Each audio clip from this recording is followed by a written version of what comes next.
며칠 전 공원을 걷다가 충격적인 장면을 목격했습니다. 한 남자가 장을 본 여성을 갑자기 밀쳤고 그녀가 들고 있던 사과들이 바닥에 쏟아졌습니다. 그런데 그 남자 뭐라고 했는지 아십니까? 아무 말도 하지 않았습니다. 그녀를 쳐다보지도 않았고 그냥 걸어가 버렸습니다. 그 여성이 무릎을 꿇고 굴러가는 사과들을 주워 담는 동안 그 남자는 군중 속으로 사라졌습니다. 그 순간 제 머릿속에 하나의 생각이 스쳐 지나갔습니다. 도대체 어떤 사람이 이런 행동을 할 수 있을까? 바로 그때 융의 연구가 떠올랐습니다. 절대로 사과하지 못하는 사람들에 관한 연구, 그리고 그 안에 숨겨진 충격적인 진실.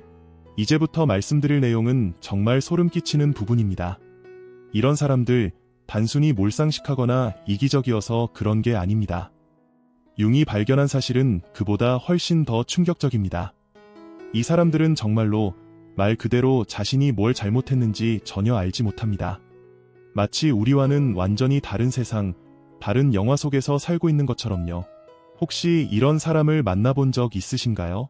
당신의 감정을 짓밟고 신뢰를 배신하며 방 안의 분위기를 순식간에 망쳐놓는 사람. 그런데 그 문제를 조심스럽게 이야기해보면 그들은 텅 빈 눈으로 당신을 바라보며 이렇게 말합니다. 뭐? 내가 뭘 잘못했는데? 가장 무서운 건요, 그들의 그 말이 연기가 아니라 진심이라는 점입니다. 융은 이를 그림자라고 불렀습니다. 우리가 인정하기를 거부하는 자아의 어두운 부분들이죠. 그런데 사과하지 못하는 사람들에게는 이보다 훨씬 더 복잡한 문제가 있습니다. 그들은 단순히 그림자를 무시하는 정도가 아니라 아예 자신조차 볼 수 없게 만드는 심리적 요새를 쌓아 올린 것입니다. 그것은 자기 자신에게조차 감춰져 있습니다. 융이 상담했던 45세 환자의 말이 아직도 생생합니다. 내 인생 최고의 25년을 날려버렸다는 걸 절대로 인정할 수 없어요. 이것은 단순한 고집이 아니었습니다.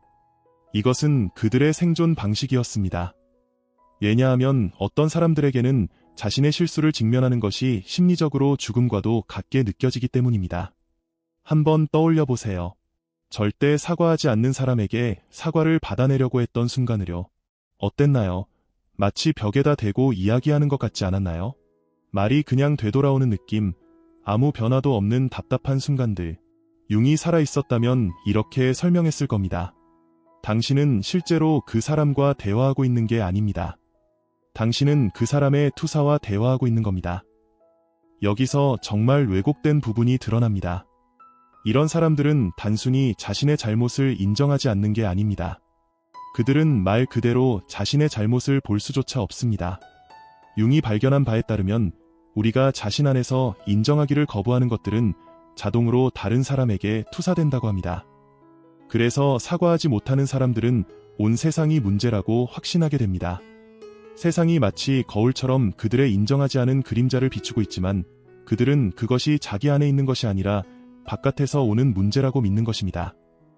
이런 일이 관계 속에서 어떻게 펼쳐지는지 직접 본 적이 있습니다. 절대 사과하지 않는 파트너는 어느 순간부터 진심으로 믿기 시작합니다.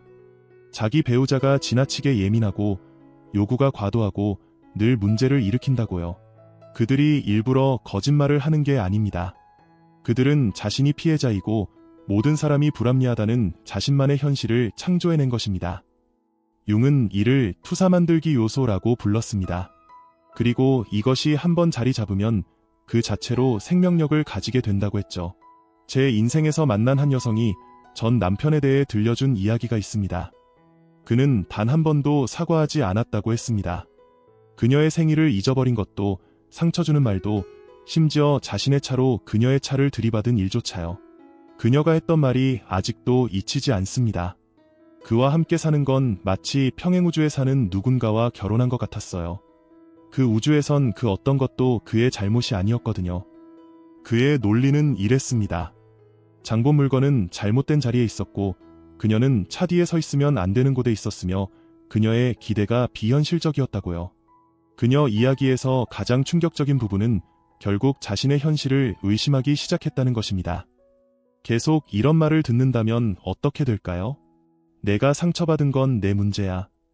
너무 예민하게 굴지 마. 내가 기억을 잘못하고 있어.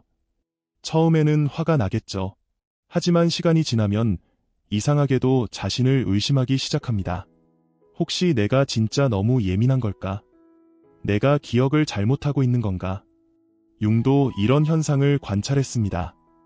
사과하지 못하는 사람들은 단순히 책임을 회피하는 수준에 그치지 않습니다. 그들은 책임이라는 개념 자체를 불가능하게 만들어버립니다. 어떻게 그게 가능할까요? 그들은 일어난 일의 본질을 완전히 다시 써버리기 때문입니다. 융이 이해했던, 그러나 우리가 흔히 놓치는 사실이 있습니다. 이것은 거만함이나 자기애에 관한 이야기가 아닙니다. 겉으로는 그렇게 보일지도 모르지만요. 사실 이건 공포입니다. 순수하고 날 것 그대로의 공포. 이 사람들은 보통 아주 어릴 때 깨달았습니다. 잘못을 인정하면 파국적인 결과가 온다는 것을요. 어쩌면 작은 실수 하나에도 폭발하는 부모 밑에서 자랐을지도 모릅니다. 아니면 약간의 약점만 보여도 완전히 무너지는 환경 속에서 살아남아야 했던 걸지도요. 그래서 그들은 자신을 지키기 위해 심리적 갑옷을 만들었습니다. 나는 항상 옳다. 왜냐하면 그 대안인 틀림, 결함, 인간다움이 그들에겐 단순한 실수나 약점이 아니라 존재의 소멸처럼 느껴지기 때문입니다. 가장 역설적인 점은 틀렸다는 고통에서 도망치려다 오히려 다른 사람과 진정으로 연결될 가능성마저 잃어버린다는 것입니다.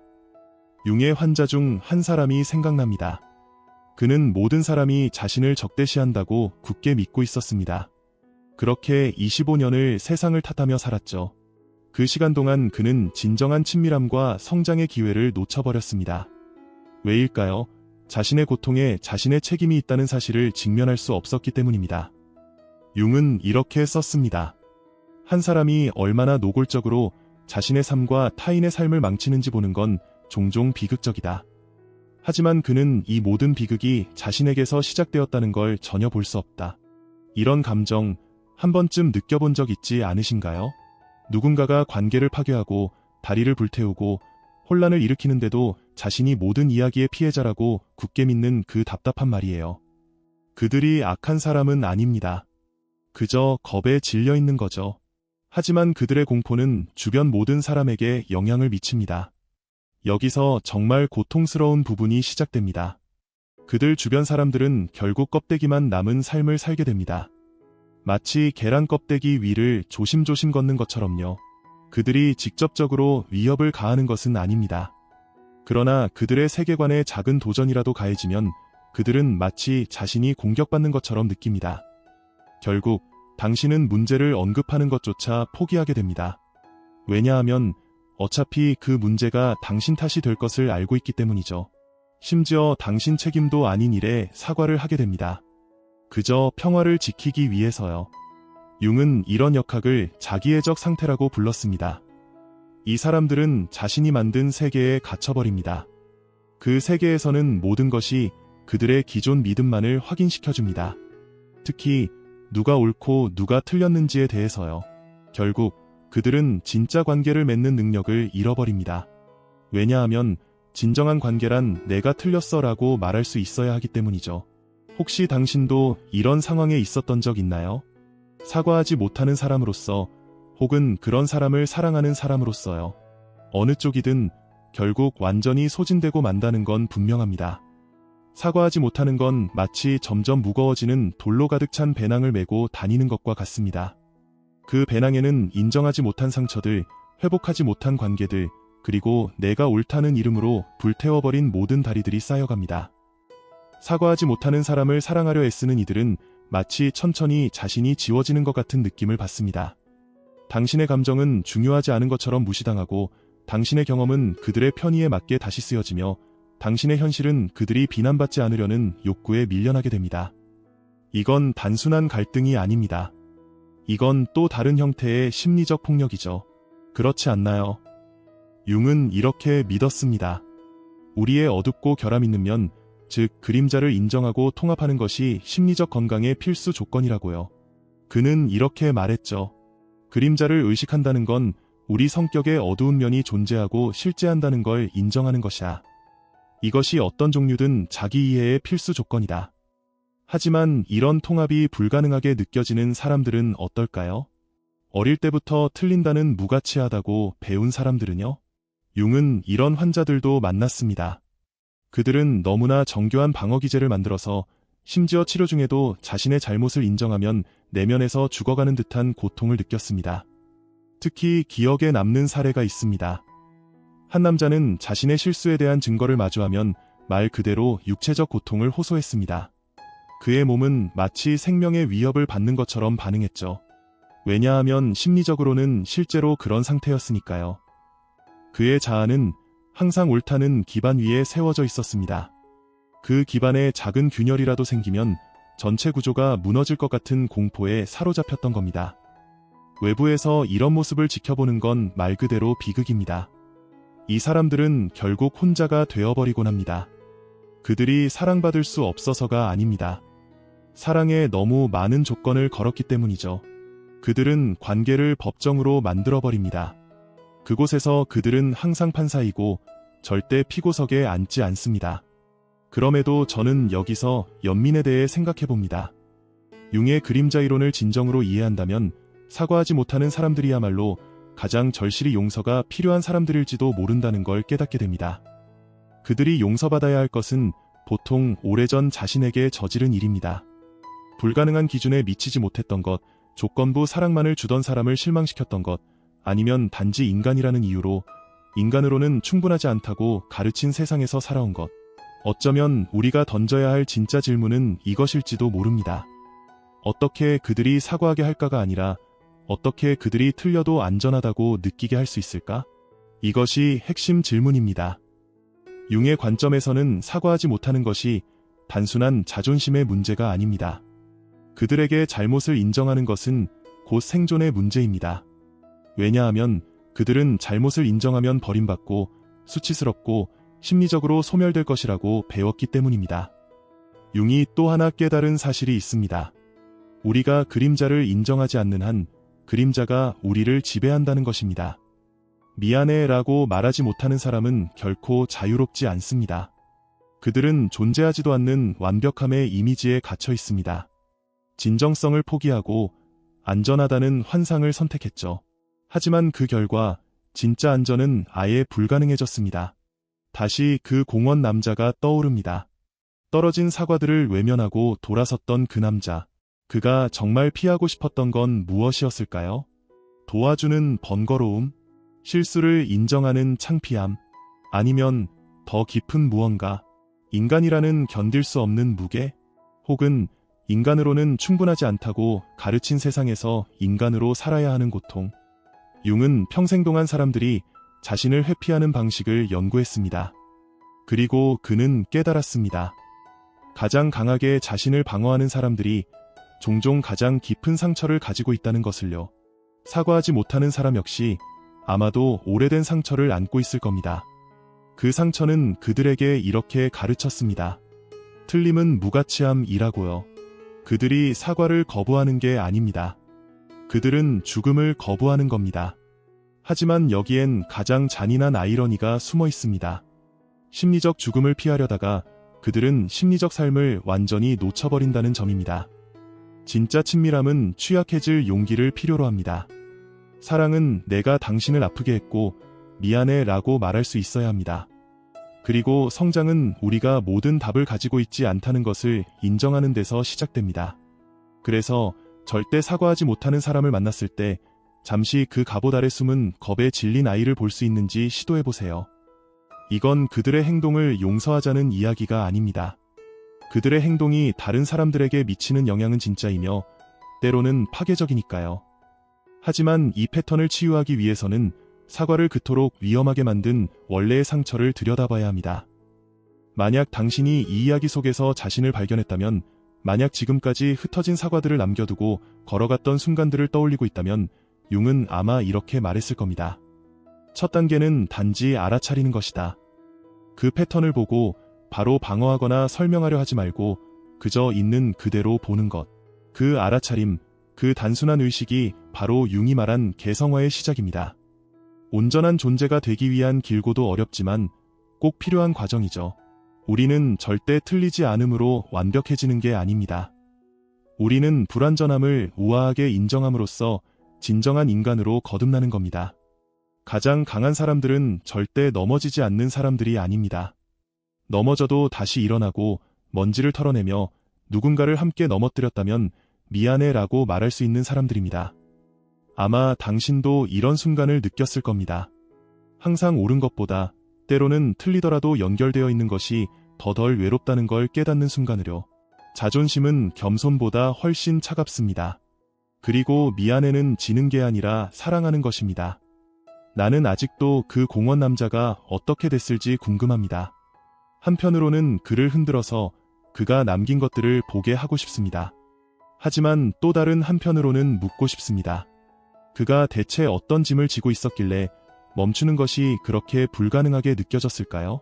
그가 보호하려 했던 것은 어떤 오래된 상처였을까요? 어떤 어린 시절의 목소리가 도움은 감당할 수 없는 대가를 치르게 할 거야 라고 속삭였던 걸까요? 융은 대부분의 심리적 고통에 대한 진정한 치료제는 의식이라고 믿었습니다. 하지만 그 의식은 단순히 옳다는 의식이 아니라 온전하다는 의식입니다. 그림자와 빛, 옳음과 그름, 인간다움과 더 나아지려는 노력이 모두 어우러진 상태. 사과하지 못하는 사람들은 스스로를 둘로 쪼개버렸습니다. 받아들일 만한 부분만 남기고 나머지 부분들은 다른 사람들에게 투사한 거죠. 하지만 온전함은 그 모든 것을 소유하는 데서 시작됩니다. 좋은 의도와 부주의한 순간들, 사랑과 상처, 돕고 싶은 마음과 등 돌리고 떠났던 순간들까지. 융은 이것을 개성화라고 불렀습니다. 그리고 이것이 우리가 할 수 있는 가장 중요한 일이라고 믿었죠. 우리 자신만을 위해서가 아니라 우리가 만나는 모든 사람을 위해서요. 이제 당신에게 질문을 던지고 싶습니다. 아마 융도 같은 질문을 했을 겁니다. 당신은 지금 무엇으로부터 도망치고 있나요? 당신이 흩어놓고 다른 사람이 주어야 했던 사과들은 무엇인가요? 그리고 돌아서서 그것들을 함께 주운다면 정말로 어떤 대가가 따를까요? 어쩌면 치유는 거기서 시작될지도 모릅니다. 완벽해지는 것이 아니라 지금 이 순간에 현존하는 것에서, 실수하지 않는 것이 아니라 실수를 바로잡는 것에서, 모든 걸 옳게 하는 것이 아니라 우리 행동이 세상에 미친 영향을 진실되게 인정하는 것에서. 사과는 단순한 말이 아닙니다. 사과는 용기의 행동입니다. 이렇게 말하는 겁니다. 당신을 보고 있습니다. 제 행동이 당신에게 어떤 영향을 미쳤는지 알고 있습니다. 그리고 그것을 중요하게 생각합니다. 어릴 때부터 틀림은 무가치함이라고 배운 사람에게 이건 가장 혁명적인 행동이 될 수 있습니다. 보호보다 연결을 선택하는 것, 안전보다 진실을 선택하는 것, 그리고 옳아야 한다는 절박한 욕구보다 사랑을 선택하는 것. 저는 궁금합니다. 융이 그림자가 변화의 씨앗을 품고 있다고 말했을 때 그가 의미한 것이 이것이었을까요? 우리가 가장 인정하기 두려워하는 바로 그것이 우리가 진정으로 되어야 할 사람으로 가는 문이 될 수 있다는 것. 완벽하지는 않지만 온전한 사람으로, 모든 것에서 옳지는 않아도 정말 중요한 것에 대해서는 진실된 사람으로. 오늘도 영상 끝까지 봐주셔서 감사합니다. 구독, 좋아요, 알림 설정도 잊지 마세요. 여러분의 응원이 더 많은 사람들에게 이 메시지를 전하는 데 큰 힘이 됩니다. 저는 알씨였습니다. 다음 영상에서 다시 만나요.